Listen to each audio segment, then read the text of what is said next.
students, welcome to the lecture on economic system, and after this lecture we will be able to learn the following objectives. Explain different aspects of an economy. Discuss the unemployment and infrastructure. Describe the health and education. Explain inflation. Understand budget and fiscal deficits. Let's start with the concept of economic system. An economic system is a system that involves the production, distribution, and consumption of goods and services between the entities in a particular society. The economic system is composed of people and institutions, including their relationships to productive resources, such as through the convention of property. In a given economy, it is the systematic means by which problems of economics are addressed, such as the economic problem of scarcity through allocation of finite productive resources. Examples of contemporary economic systems include capitalist systems, socialist systems, and economic system. Economic systems are the economics category that includes the study of respective systems. Economic systems, the way in which humankind has arranged for its material provisioning. One would think that there would be a great variety of such systems, corresponding to the many cultural arrangements that have characterized human society. Surprisingly, that is not the case. Although a wide range of institutions and social customs have been associated with the economic activities of society, only a very small number of basic modes of provisioning can be discovered beneath this variety. Let us now discuss the different aspects of an economy. Majorly, economies are of three types, namely market economy, command economy, mixed economy. Though traditional economy is another type, but which is most converted into the rest three economies. What is market economy? This economic system emphasizes the freedom of individuals as consumers and suppliers of resources and allows market forces to determine the allocation of scarce resources through the mechanism called price. Based on market demand and supply, consumers are free to buy goods and services of their choice, and producers allocate their resources based on the demand. Decisions made by producers and consumers are greatly influenced by price. An increase in the price of a product without a corresponding increase in cost increase profit. Such a result, manufacturers allocate more resources to that particular product. On the other hand, if consumers do not like to buy a product, supply would exceed demand and price would fall, resulting in a lower profit or even a loss can occur to the producer. Advantaged producers makes the goods at the lowest cost of production, and consumers gets the best quality of goods and services at the cheapest prices. What is command economy? In a command economy, all the economic decisions are taken by the government: what to produce, how to produce, and for whom to produce. Thus, all decisions from the allocation of resources to the distribution of end products are taken care of by the government. In this type of systems, efficiency can be achieved only when demand are accurately estimated and resources allocated accordingly. The government had complete control over the economy and consumers were just the price takers. The government set output targets for each district and factory and allocated the necessary resources. Advantage: prices are controlled and this allows for greater equality in the economy. What is mixed economy? Mixed economy is a combination of free market economy and command economy. Here, government controls the price fluctuations to achieve certain objectives such as high level of employment and low level of inflation. A mixed economy uses cost-benefit analysis to answer the fundamental questions discussed earlier: what, how, and for whom to produce. A cost-benefit analysis helps to access the full costs and benefits to society arising from a particular decision or project. Decisions or projects affecting the economy as a whole are taken or accepted only when the social benefits from the decisions of project are greater than the social costs. Population. Rapid population growth rates can make it difficult for countries to raise standards of living and protect the environment, because the more people there are, the greater the need for food, health, care, education, houses, land, jobs, and energy. Adding more people to a country's population means that the wealth must be distributed among more people, causing GNP per capita to increase at least in the short term. Poverty. Poverty means different things in different countries. In Europe, the poor are those whose income falls below 60% of the median. Britain uses these three measures, one relative, one absolute, and a broader indicator of material deprivation, such as whether a child can celebrate his birthday. The concept of poverty becomes even more slippery when attempting international comparisons.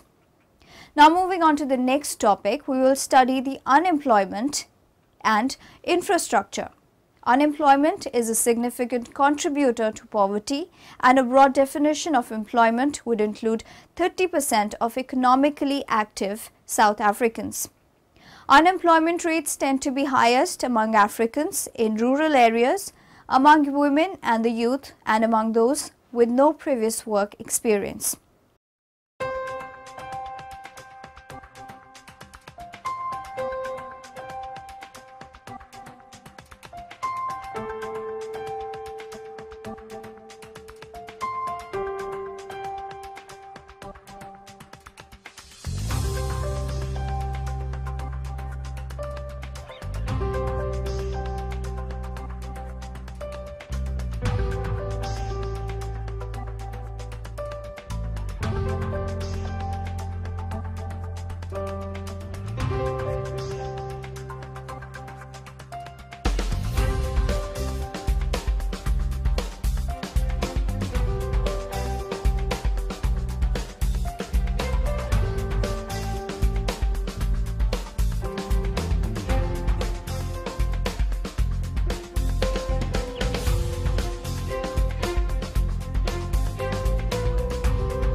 There is a strong link between unemployment and poverty.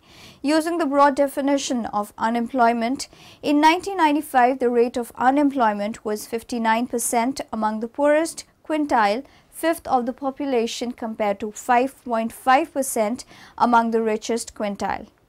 With respect to the characteristics of the people in the poorest quintile, 93% of the unemployed poor are Africans, 56% are female, 70% are below the age of 35, 58% are from rural areas, 50% have completed primary education or less, and 72% have had no previous job experience. Infrastructural services such as communications, power, transportation, provision of water and sanitation are central to both the activities of households and a nation's economic production. Energy, electricity. The Energy Information Administration forecasts that electricity use will increase by 29% by the year 2030.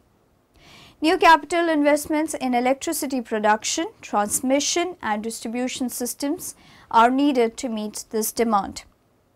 More importantly, capital investments are needed to improve energy efficiency and to reduce greenhouse gas emissions. Both the public and private sectors are involved in maintaining electricity infrastructure, although private utility companies generally provide the largest share of investment.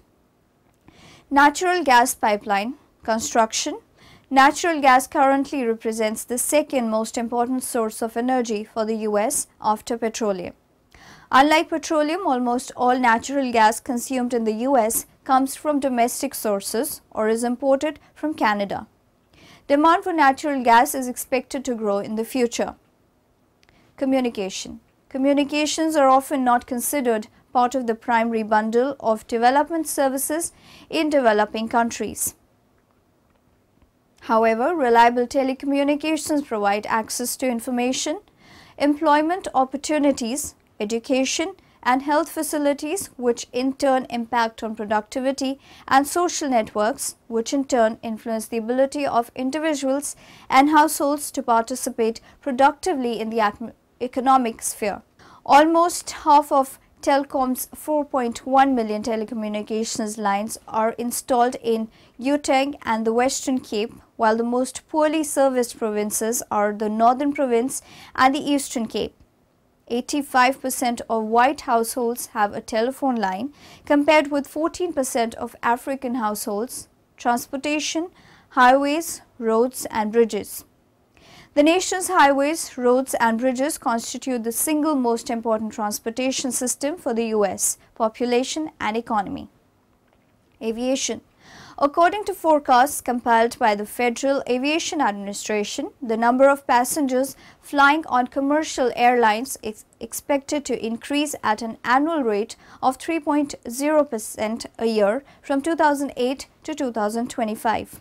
By the end of this period, annual passenger travel is expected to reach 1.3 billion. This increase in volume will require capital investments in airport capacity and air traffic control systems if congestion and delays are to be minimized and passenger safety maintained. Updating the traffic control system has been going on since the mid-1980s, but the process has taken longer and required more investment than initially thought. According to the results of a survey administered to the nation's 100 largest airports by the Airports Council International, North American branch, annual capital investment needs over the period 2007 to 2011 totaled $17.5 billion. This represents a $3.2 billion increase over the assessment of annual investment needs from 2005 to 2009. The FAA estimates the shortfall in investment funds available to be somewhat lower, $1 billion per year from 2006 to 2011 based on airport master plans and ACI estimates. Mass transit.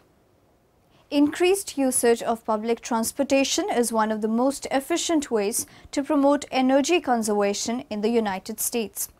It is therefore a positive development that public transportation has been growing steadily in recent years.